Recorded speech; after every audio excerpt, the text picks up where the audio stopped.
Welcome back to the Neuroscience Meets SEL podcast. This is Andrea Samadi. As usual, this interview will be broadcast on YouTube as well as the regular podcast channel. So be sure to look for the YouTube link in the show notes if you'd like to see the video.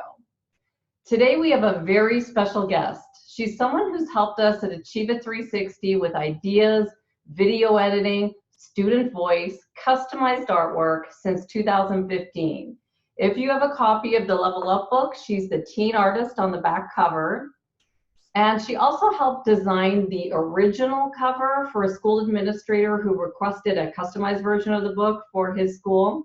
She was involved in creating the name of the book, Level Up, as well as the videos in the program, all with the teen in mind.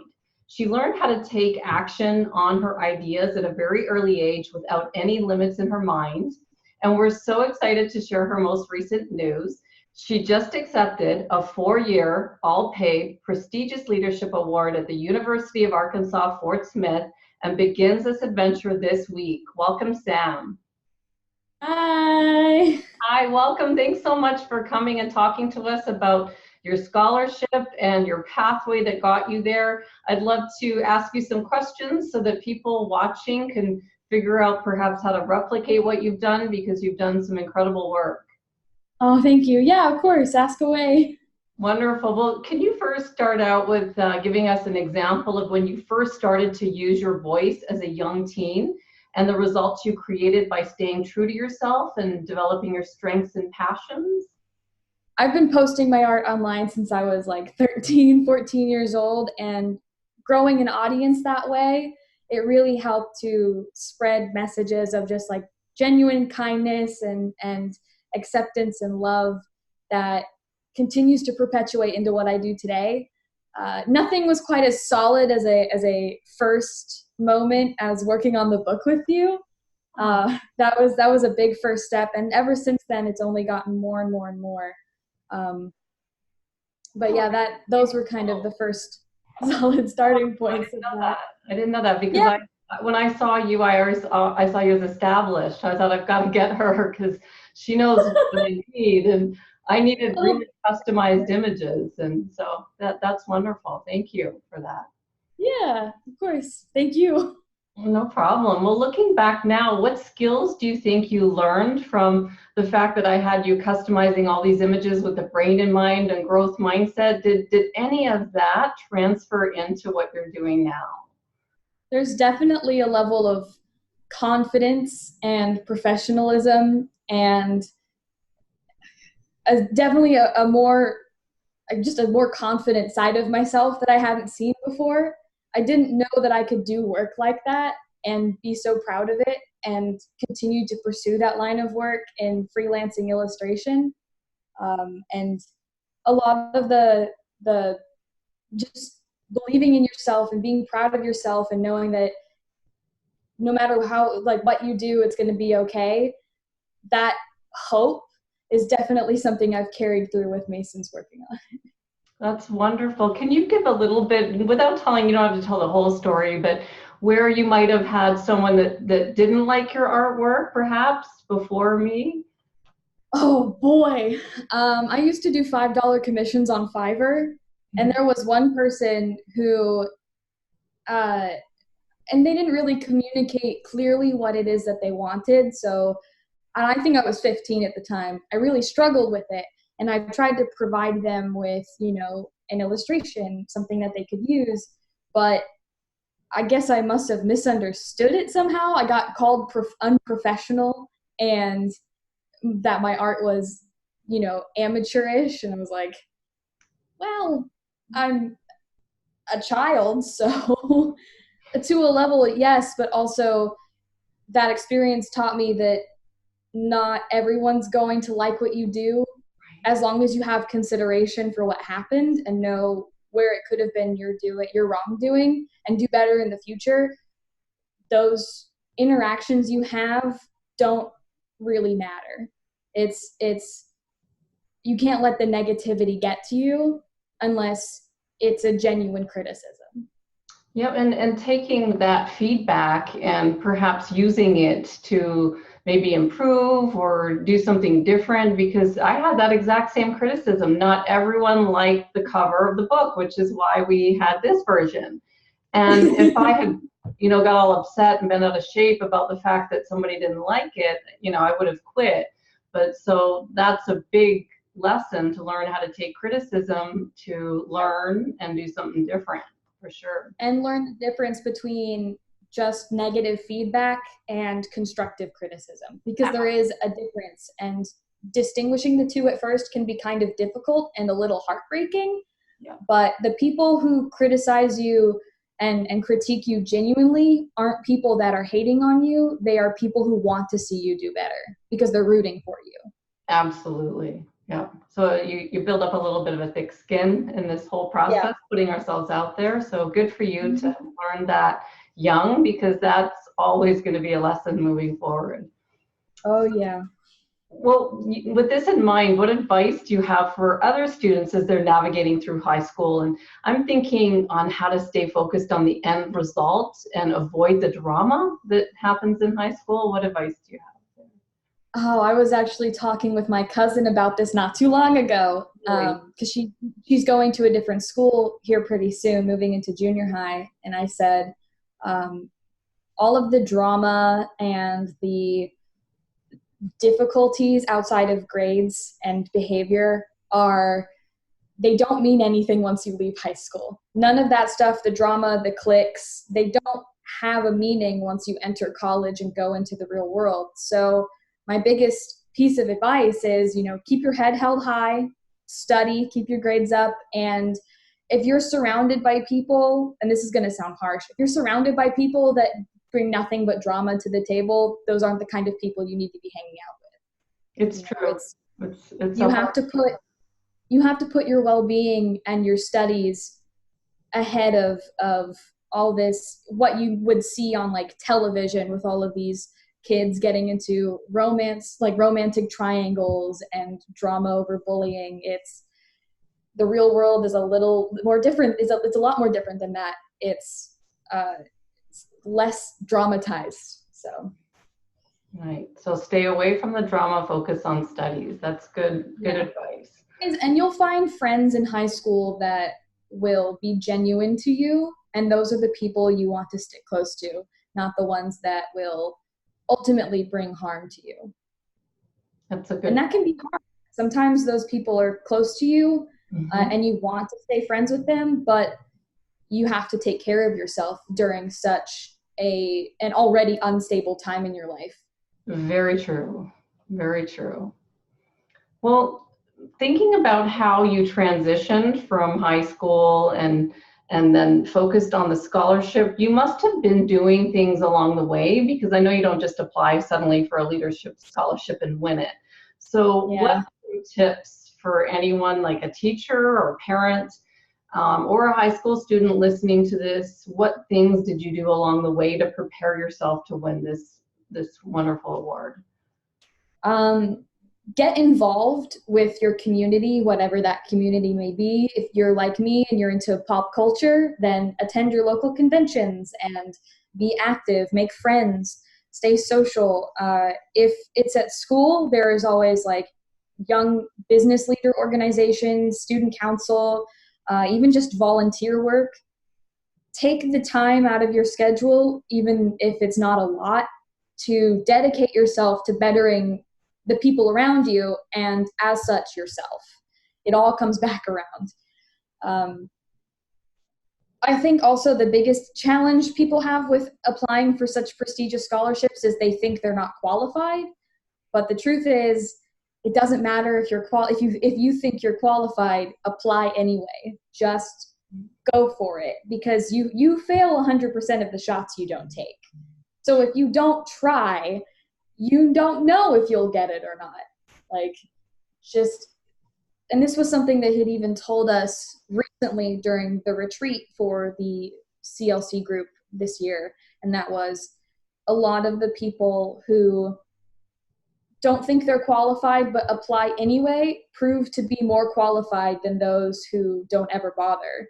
because they're looking for those who want to improve and have the guts to say, even if I don't quite meet those standards for application, I have credibility. I want to give it a shot regardless. That says a lot about you. So be active in your community and have faith in yourself. Just do it. Just do it. That's great. That's great. I'm glad you did it. But how did you even find out about this award? How did you know it was there? I found out about it through fellow students. Like when we were taking a tour of the UA Fort Smith campus, my tour guide was actually a member of the CLC. And she talked about the scholarship, and my mom and I were like, that sounds right up my alley. So ask your schools. The financial aid offices at your schools that you're interested in attending will have a lot of information for you about scholarships, prestigious or not. And also looking online at scholarships, whether they be independent or related to the school you wish to attend to. You can find a lot of information just by Googling scholarships and asking around, or even if you know teachers at your high school that you attend, ask them, is there any scholarships at the colleges that you attended? Whether, did you attend the local one? If so, how did that work out for you? Did you attend one in another state? So forth and so on. Use the connections that you have, whether they be people or the internet, to gain as much information about them as you can. That's really good advice. And then what about parents of teens? Is there things that we should be thinking about as my kids are growing up? Are there things I could be doing as a mom to prepare my young kids for this path? Teenagers they're going through a lot. We go through a lot, not just good old-fashioned puberty, but also constantly transitioning from one phase in our life to another, going from junior high to high school to friend group, even from classroom to classroom. We're constantly on the move. And what we really need is a place we can come back to that is safe. It's home. And more often than not, we want our parents to be that home. So the biggest thing you can do is, in such a time of instability, is provide the stability your child needs. And easiest way to do that is to just stop and listen to them. If your kid comes to you with something that's troubling them or that they want to confide in you with, it's taking the time to listen to them, putting your feelings to the side, because you can deal with that on your own later. You're the parent. That's your responsibility, not theirs. Mm-hmm. And really keeping an open mind and taking everything that your child is going through into consideration, whether it be new to you or not, and building that trust. Because while the formative years for a kid's personality may be prior to being 10 years old, your teenage years are where your relationship with your parents and other loved ones is cemented. And if you instead choose to build walls or other negative connotations to a trusting relationship with your kid, it's going to build a permanent distance between the two of you. And the more honest and trusting and compassionate that you can be with your teenager, the more that they will want to rely on you as a safe place to come back to, even when they're in their 30s or 40s. It's all about treating them like the young adults that they're going into, and listening to them like people, because they may be smaller, but they are people. Such wise advice. Wise advice. And it's advice that I've heard before exactly the same way from a very experienced psychologist. I've got these notes, listen. And it's really hard sometimes, because they come in and at the second that you're really busy doing something, and like, I gotta finish this, but I know that's not what I'm supposed to be doing. It's hard, but You're absolutely right. To have that mutual trust, you have to stop and listen. Yeah. And even if it's something you don't understand, we live in an era where there are so many differences and individualities across the board that parents are having to come into contact with, usually for the first time. Mm-hmm. Regardless of whether you agree with that or not, or believe in it or not, setting your feelings aside to listen to and understand your child's is crucial to their belief, not just in you, but their belief in people. You are the root of their belief in the outside world. And every parent's going to make mistakes. Yes, that's just a matter of being human. Mm-hmm. But taking the extra measures to prevent or lessen those mistakes is all the more important with a growing young youth. All right, and keeping that relationship strong, because I remember with my parents, it was really rough in the teenage years, young adult, beginning university, and then it started getting better as probably I grew up a little bit, and then they started trusting more. So it's wise advice for parents. Thank you for that. So what about, what has winning this scholarship been like for you? How did it feel when you first got the news? Like, perhaps walk us through, you applied, did you think you were going to get it? What was it like? I applied, and getting the interview was exciting. I had one of my very good friends visiting at the time, and I almost lost my marbles, my metaphorical marbles. And that was exciting, but it wasn't quite as exciting as the interview itself, which I had never done before. I'd never been in a room with a panel of 7, 8 people all asking me very, very long questions.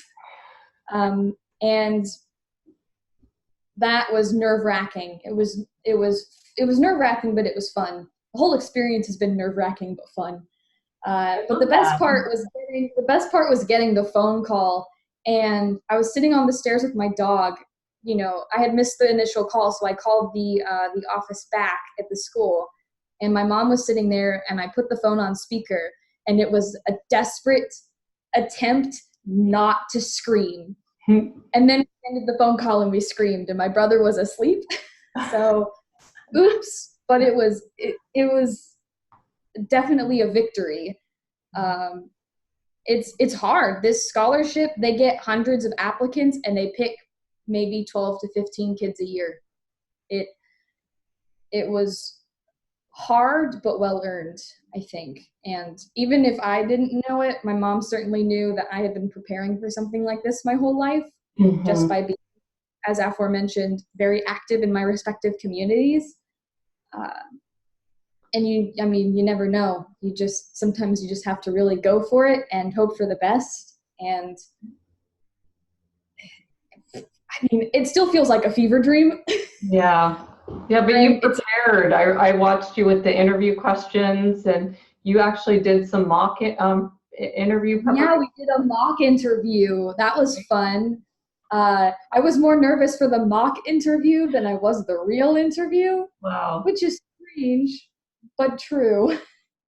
Well, because it was your first shot, right? Every time you do something for the first time, then it's not so difficult once you've done it. But I loved watching you prepare, and all along I knew you were getting it, because I thought, this girl's putting her heart and soul into this. So it was exciting on my end too. Can you give us some examples of things that you're learning there? What's it going to look like for you, and how is it different than someone just going to the 4-year regular program? Are you doing anything different?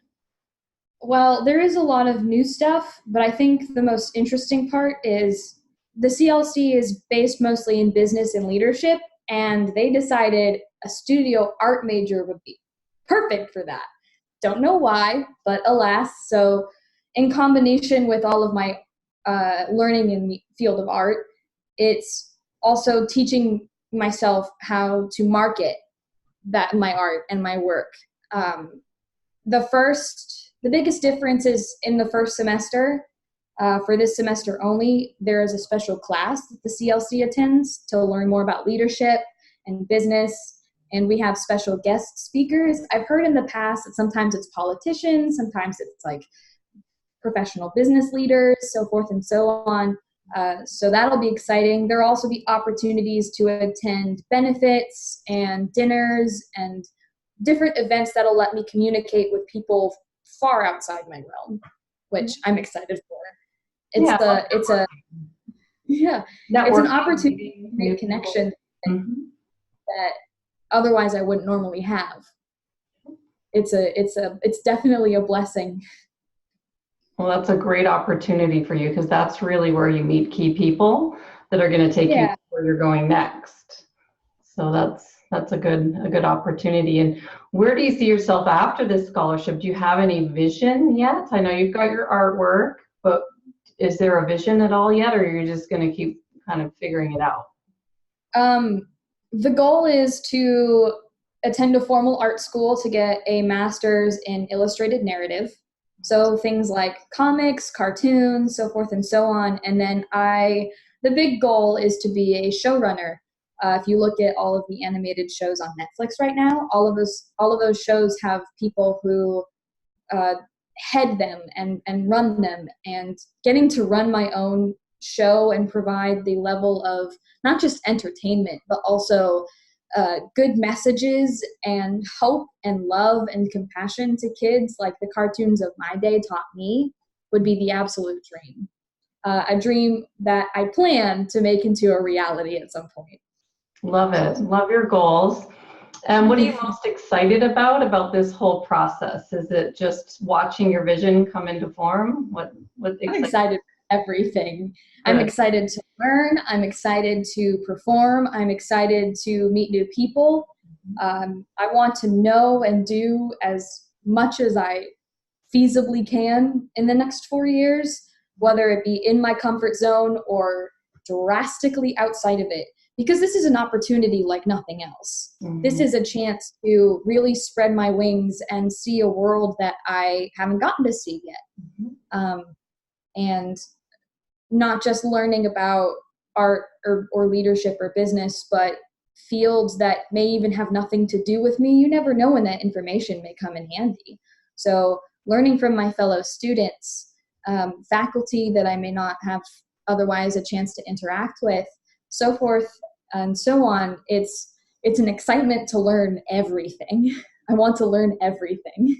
Good for you. Well, I just want to thank you. You're wise, so wise with all of this experience you're getting, and I'm thrilled to see the results that you've created watching you along the years from the beginning. You're destined for a bright future. I know you're going to get there wherever it may be. I'll watch for you on Netflix, but I'm sure we'll stay in touch along the way. Just want to thank you so much for sharing your story with us. It will help other people that might be out there and thinking, well, could I apply for a scholarship? What can I do? What steps should I take? And so thank you so much for your time today, Sam. Thank you. It was my pleasure.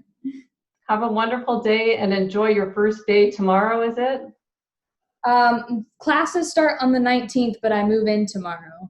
Enjoy. So, best of luck. Thank you. If you're enjoying the Neuroscience Meets Social and Emotional Learning podcast, please don't forget to subscribe so you'll stay up to date with our new episode. While you're there, please feel free to give us a review or a 5-star rating, as it helps others find us. For more information on our programs, books, and tools for schools and the workplace, visit us at www.achieveit360.com.